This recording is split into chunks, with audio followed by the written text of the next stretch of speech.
What is up, fellow Neopians? My name is Chili. Welcome back to my channel. This episode, I'm going to be doing a lore deep dive on a character who is starring in our current Void Within plot. And you might be thinking to yourself, but Chili, Nyx is such a new character. How are you going to do a behind the pixels on her? Well, that's simple, bestie. I'm not, because Nyx is not the star of this show, in my humble and all-important opinion. So far, the entire moment, the entire mood, the entire plot for me has been the Vira show. Vira is out here devouring every scene like it's her last meal and leaving no crumbs behind. With the disrespect that the TNT animators have been doing to our other Neopian loves, I can still feel the bad bitch energy absolutely seeping through every frame that Vira is in as she serves up massive cunt energy and steals the show, leaving us wanting more. And as you know, wanting more about Vira is not anything new for us. Vira's origin story has everything that an angsty Neopian babe could want. She is a total hottie, she's been slighted by somebody she trusted, and she went from being this innocent, flower crown making ACARA with a clean girl aesthetic to a full-blown problematic goth baddie who is clearly facing dank-ass blunts by the hour and winging her eyeliner so sharp that it could impale a wandering meepit.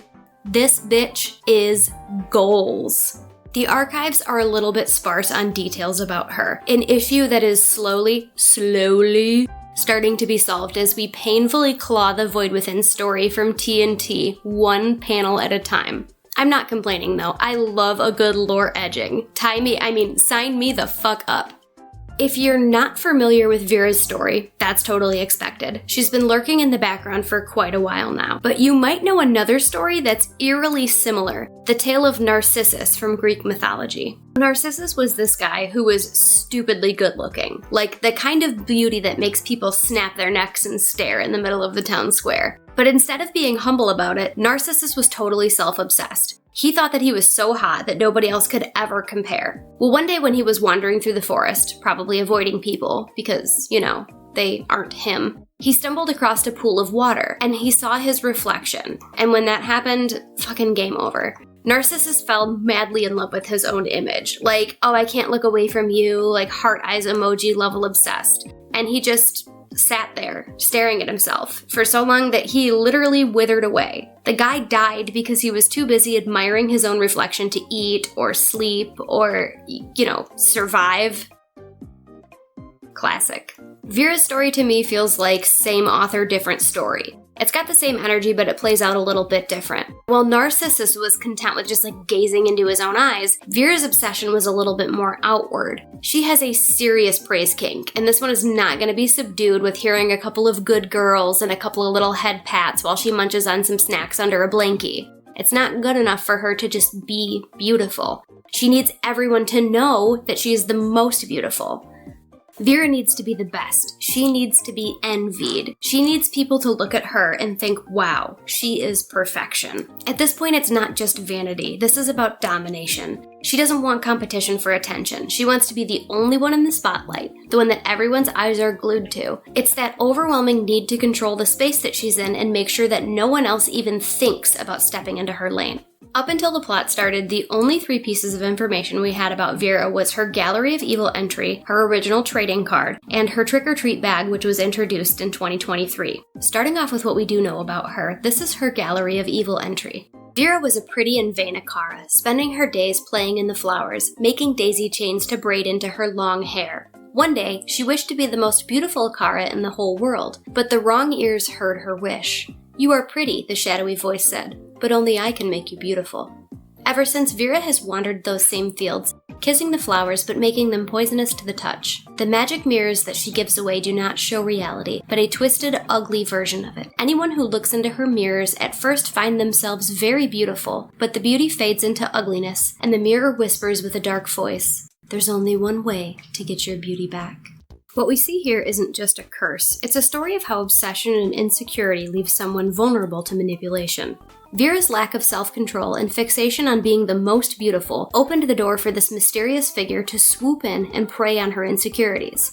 This figure offered Vira everything that she's ever wanted at the cost of total control. This smacks of textbook predatory behavior. First, you strip someone of their confidence, you make them question themselves and their abilities, and then when they're the most vulnerable, you offer a solution to the very problem that you yourself created. By telling Vira that she's pretty, but only she can make her beautiful, this figure takes away Vira's sense of self-fulfillment and autonomy. Vira no longer controls her own image or her own self-worth, and the solution offered by the darkness only stands to put her deeper under their control. We see too often how those with more life experience, more perspective, more resources can take advantage of someone younger, more naive. Whether it's for profit, for power, or just for their sick amusement, those in a position of influence and power can prey on those who don't have the same experience or confidence, leading them into toxic and imbalanced relationship dynamics. Speaking of relationships, as you can probably imagine, Vira's relationship with mirrors is a hot fucking mess. As a result of her goth baddie ambush makeover, she's gotten so fed up with her own reflection that she can't even stand to look at herself in the mirror. I have to say, I'm very thankful that they didn't do her dirty with that 100% going to happen, jaw-length, red-ass bob that they always did in at least one episode of those ambush makeover shows. It was just god-awful. You really have to have the right face shape and complexion for that cut, and, well, most people did not. The kind of repulsion and disgust that Vira feels when she looks in the mirror is unfortunately something that is not uncommon for many of us to feel in different points in our life. This entire theme is way too relatable and honestly heavy as fuck. With so much messaging coming at us all the time about ideal height and weight and body shape and aesthetic, down to how many fucking eyebrow hairs we're supposed to yank out of our face to fit into these predetermined molds, it's no wonder she feels this powerful insecurity. Even without considering the toll that her curse has taken on her, she is a person with a powerfully negative self-image, and rather than getting an iced coffee and some therapy and starting to work through these things and unpacking these feelings, our girl decides that she's going to take it out in the pettiest way possible by dragging down everyone else around her. She takes her frumpy-ass attitude out to the streets and she starts handing out cursed mirrors that show a distorted version of reality, altering the appearance of everyone who looks in them. And the longer that you stare, the more hideous you become. Vira, our queen of deflection, can't handle her own self-loathing, so she is pulling the ultimate power move by making everyone else around her feel just as insecure as she does. She really said, if I have to live this nightmare, then you're all coming along for the ride with me. We die together, besties. She is not messing around. She is for the cobblestones, and Neopia Central better look out. Vira may have been lurking in the shadows of Neopian lore for a while, but she definitely made enough impact on TNT to score her very own trading card. Her card appears to feature her flying through the air with this warped spiderweb-like background behind her. Now the spiderweb imagery feels like a little bit more than just a cool design choice. It's got this whole caught up in a web of her own making kind of vibe, like Vira's tangled up in some shit that she can't escape from. Her card is an air and water type, which I think might possibly be hinting at her prior form before the curse, maybe she was a blue or maybe a cloud ACARA. Her flavor text on her card reads, "One of the cruelest creatures in all of Neopia. Her only goal is to destroy anything as beautiful as she."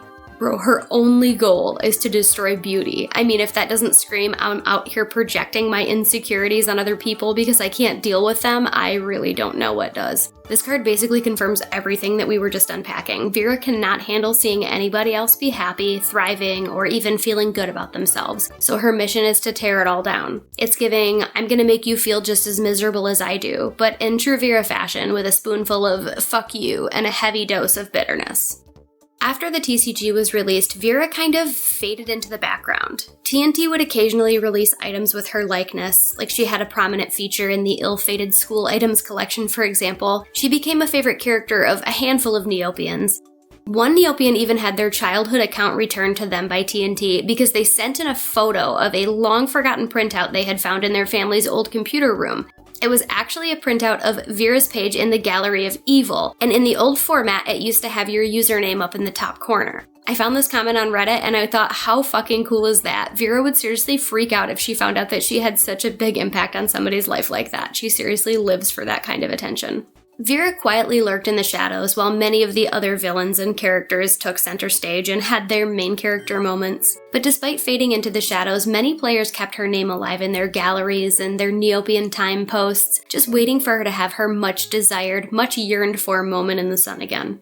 And that moment finally came in October of 2023 when she made a dramatic reappearance during the epilogue of the Fairy Festival. So this part takes us to the very end of the Fairy Festival in 2023 when we were given our new comic, and things get really interesting. Cut to the cave scene comic where we see a reflection of Fiora with very Michael Jackson looking bone structure, and behind her Illison and Jadora arguing. We also see a hand with some pretty slay stiletto black nails pointing down into the concoction. Well, it was fun while it lasted, don't you think, Vira? More fun than poisonous flowers and cursed mirrors, I suppose, even if that oath failed to weaken the fairies. Quite the contrary. Vile was nothing more than a harbinger heralding my return. Now she has an inkling of what's to come, suspicions that will fester and boil over into anxieties, cursing her with sleepless nights. And giving her time to warn the others and fortify their defenses, she will prepare mentally, but won't dare tell another soul, convincing herself that she shouldn't worry others until she's absolutely certain. All the while letting a sense of gnawing dread take root in the recesses of her mind. Come. The seed that we planted long ago has finally sprouted and is ready to bear fruit. There is much to do. There's no clear identification who this figure is, but looking at the Fairy Festival page in the Book of Ages, it has a link for the shadowy figure that's in the scene, and when you click on it, it links directly to none other than Drakara herself. But here's where things start to get a little bit strange. When I was looking at Drakara's page, it lists her as the premium collection card for December of 2008, and so does her Neopets wiki page. But when I dug a little bit deeper, I couldn't find an actual record of that card in the Neopets news archives. According to Sunny Neo's collection cards page and the Jelly Neo archive for 2008, Jadora was actually the annual card that year, and they didn't start giving monthly rewards away until January of 2009. And get this, there isn't even a mention of Drakara's card at all. I even went as far back as like September or November of 2008. I even took it a step further and I searched the Jelly Neo item database to double check and try to see if I could find Drakara's card, but there is still no reference to her card ever existing. However, I did find something else that's kind of interesting. I found a card belonging to another dark fairy, somebody named Maelstra. Like Drakara, Maelstra is seriously underdocumented and is only a minor character in the lore up to this point, but her presence in Neopia is tied to similar themes of manipulation and dark magic. Plus, her imagery connects her very closely to the void. I mean, just look at her page in the Book of Ages. She's literally turning someone into a spider. Holy shit, wait a minute. Doesn't Vira's original trading card have like a whole bunch of spiderweb imagery on it? Bestie. Oh my god, the fucking blue spiderwebs. Bestie, I am gagged right now. Look at this shit. If these two aren't connected together, then this is a big coincidence. And here's where things start to get really interesting. While Vira clearly listens to Drakara and seems to do her bidding, there's just something about their dynamic that feels, I don't know, off. It doesn't give off the vibes to me that Drakara was the one who originally transformed Vira. Like, if I think about this and like I'm in the presence of this person who turned me into a monster, I would be pissed as fuck about them and I would be throwing them way more than the occasional shade and snarky comment. The dynamic between the two of them suggests that they're both maybe serving the same master. Even if Vira is a lower rank than Drakara or something like that, I just don't get the vibe that Drakara is the one that is actually pulling the strings.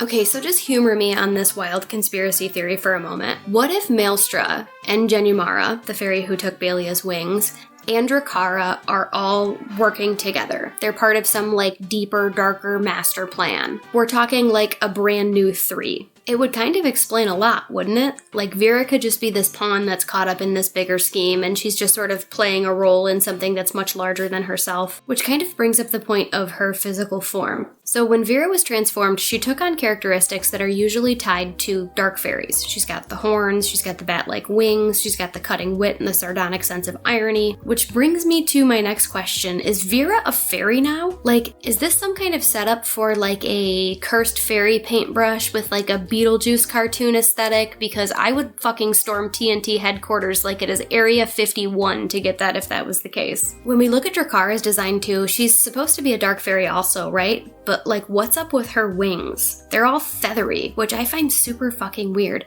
The only other fairy that I can think of that I've seen that has wings kind of like that is Belia. So could Belia and this skunk-haired hottie share some kind of similar origin or possibly similar fate? I don't know, but Drakara is definitely giving me big, like, second-in-command energy. Maybe at one point in time she was a light fairy too, like Belia was, but something corrupted her.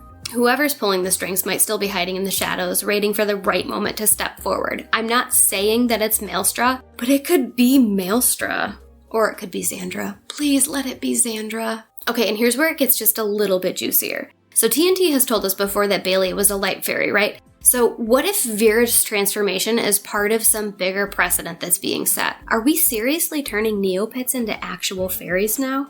And I'm not talking about like fairy paintbrush, like, oh, that's so cute, she's got wings. I'm talking like full-on redesigned anthropomorphic transformations, making them bipedal and uncomfortably sexy looking. There's a common theme in fantasy lore that like any magic that can be made can be unmade and vice versa, which means that just like fairies can lose their powers like Baelia, somebody could gain powers like Vira, or like Baelia when she finally claims her new name. Like, girl, what the fuck are you waiting for? Just pick up a baby book and pick out a fucking name at this point. Get your powers back. Quit playing the victim. This bitch sleeping, I'm trying to wake her ass up. Our last piece of the lore puzzle is Vira's mysterious Halloween trick-or-treat bag that was released last year. It provides us with kind of a repeat of a lot of her Gallery of Evil story, but it does slightly elaborate. Her story reads, "You want a scary story? I'll give you one. There was once a beautiful ACARA. She was graceful, charming, and of course humble. When others looked upon her, they would shower her with admiration. You are more beautiful than any flower I've ever seen. You shine brighter than any star in the sky. I would do anything for you." This ACARA had it all. Beauty, admiration, so she had happiness as well. She wanted for naught. Yet one day, a wish of hers was misunderstood, and it all came crumbling down. A vile curse was laid upon her. She became ugly, so ugly that her humble heart turned bitter. There was no way for her to get her beauty back, or her happiness back. So she turned to violence. But the darkness that had turned her soon returned and made her a promise. She would be beautiful again, more beautiful than ever before, if she listened. And so she did. And you know what she learned? That the darkness can be too powerful, so there's no point in fighting it. She and the darkness made a deal that day, a deal that will soon come to fruition. So hear my words now. If you wish to survive the coming terror, then do not impede on the darkness creeping in. I am sure you will start to feel it. Some may already know its tight grip. There's so much more at play than what you think is about to happen. Let the dark take you in, or else you may regret it. You wanted a scary story? And oh, are you about to get one? What I find most chilling here is that final warning, do not impede on the darkness creeping in. It kind of feels like less of a curse meant for just Vira and more like an omen for all of Neopia. This darkness is growing stronger, and Vira is just one of the agents of chaos that's helping to bring this all about. She's caught up in a much bigger game, but she only sees her part in it. She's unaware of the grand scheme. This plot cemented the fact that Vira's role in Neopia is far larger than we thought when she was initially introduced. Vira's deal with darkness is coming to fruition, and the terror that we have seen so far is only the beginning. This trick-or-treat bag story foreshadows something huge, something that could change Neopia forever. The dark forces of the void are lurking in the background, manipulating characters like Vira to further their own mysterious and terrifying goals. Vira's cursed mirrors are a textbook example of how deeply she's trapped in the darkness, and how she, in turn, uses that same darkness to manipulate others. These mirrors don't just show distorted reality. They show exploited insecurities. At first, the reflection is flattering, but the longer that they stare, the more the darkness creeps in. This is a slow, psychological attack, dragging you down into a pit of self-doubt and despair, much like where Vira herself lives. The manipulation that Vira uses with her mirrors is disturbingly similar to the way that society uses beauty standards to manipulate us. As humans, we are inherently social creatures. Social pressure is a natural mechanism that we use to learn and bond and to form cohesive communities. This is where the twist comes in, however. This same mechanism that helps us to thrive as social beings can be, and sometimes is, exploited by industries like the beauty and fashion industries. Let's be real, vanity and insecurities are the lifeblood of consumer culture. We're constantly inundated with messaging to consume more and buy more and spend more and use more, and how we're not good enough unless we do that. And while we're all out here scrambling trying to keep up with the Kardashians or whoever the latest hot butt model on Instagram is, the environmental toll of this fast fashion craze is not fucking cute. Between the economic impact and the unfair practices in the developing countries where a lot of these manufacturings take place, the massive fucking waste that it creates, and the resources that are needed to churn out these disposable clothes, the planet is paying a heavy price. I'm not gonna get all fucking preachy and everything like that. Just know that every time that we buy into these trends, we're not only hurting our wallets, but we're also contributing to a much bigger mess than a closet full of outdated clothes. Like 92 billion tons of waste a year mess. That's the only fact I'm going to drop on you. Let's continue with Neopets. It's no accident that these ideals are unattainable or constantly shifting. They're designed that way. They are masters at taking our desires to fit in and using it against us. They tap into our need for social validation and transform it into a relentless pursuit for perfection, which they define through their ever-changing standards. We're always chasing the goalpost that keeps on moving. It's a game that we're meant to lose. Vira's mirrors are the very physical manifestation of this exploitation. In the same way that social media apps like Instagram or TikTok use filters and editing tools to feed on our insecurities, Vira's mirrors give you a taste of perfection, only to turn it against you. The more that you rely on them, the more distorted your reality becomes. We start to believe that the unfiltered versions of ourselves isn't enough, and that to be beautiful or successful, we need to edit, tweak, or change ourselves endlessly. This is social engineering, made to make us feel like we will never measure up unless we keep buying, consuming, and altering ourselves to fit that mold. They create a problem, and then they sell us the solution to it. It's a cycle of manipulation that's designed to keep us spending, keep us hooked, and keep us feeling like we're never quite enough. And much like Vira's victims, it's easy to get caught in that loop. Staring into a cursed mirror, we're not just looking for beauty, we're looking for validation. We're looking for a sense of worth. Doom scrolling and microtransacting our way to artificial happiness that is both fleeting and empty. Just like in the real world, we end up trapped, chasing an unattainable ideal and never really realizing that the very thing that we're pursuing is the thing that's distorting our sense of self in the first place. We need to start to recognize that the universal standard of beauty is a myth. It's a tool used to sell things and keep us locked in a belief that we need to constantly change or improve ourselves to be worthy of love or attention or happiness. Vira's story says that her transformation was from a beautiful ACARA into something that many would call grotesque. But here's the thing, so many Neopians fucking love her. Despite the stories labeling her as ugly and grotesque, she has become a favorite character, with countless galleries, pet pages, fan art, and articles all celebrating her. And look, sometimes the things that we hate the most about ourselves are the things that other people admire.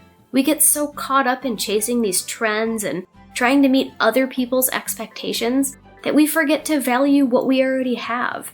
Sometimes we forget to even evaluate what we value about ourselves. Vira's story is a reminder the grass isn't greener on the other side, it's greener where we water it. That real beauty isn't about fitting into somebody else's mold. The way you treat people will have a lasting impact on their life, and it's up to you if that'll be a positive or a negative impact. And that in and of itself is pretty beautiful. So here's my challenge to you, my friends. Don't let anyone else define beauty for you. It's not about what's trending on TikTok or what some photo on Instagram that's been photoshopped, airbrushed, and face-tuned to hell and back would have you believe. Real beauty comes from within. It's not something that can be faked or bought or sold. It's about how we treat each other and how we treat ourselves, with care and respect and gentleness. So in these ugly fucking times, choose to be a beautiful human being in how you interact with the world and in how you interact with other people. Because in your own way, you really can leave a lasting impression and a big impact on the world that we live in, and you can leave it a much more beautiful place than you found it. Thank you so much for hanging out with me, my loves. If you made it this far, congratulations. You are a certified Vira expert now, and the Meebits will be sending you your certificate as soon as I can get them to stop eating the stamps. Remember, whether you are here for the lore or here for the laughs, you are always welcome in this channel. And hey, don't forget, choose to be a beautiful human being today. The world certainly needs more of that. Until next time, stay chilly, my friends. Love you guys. Bye!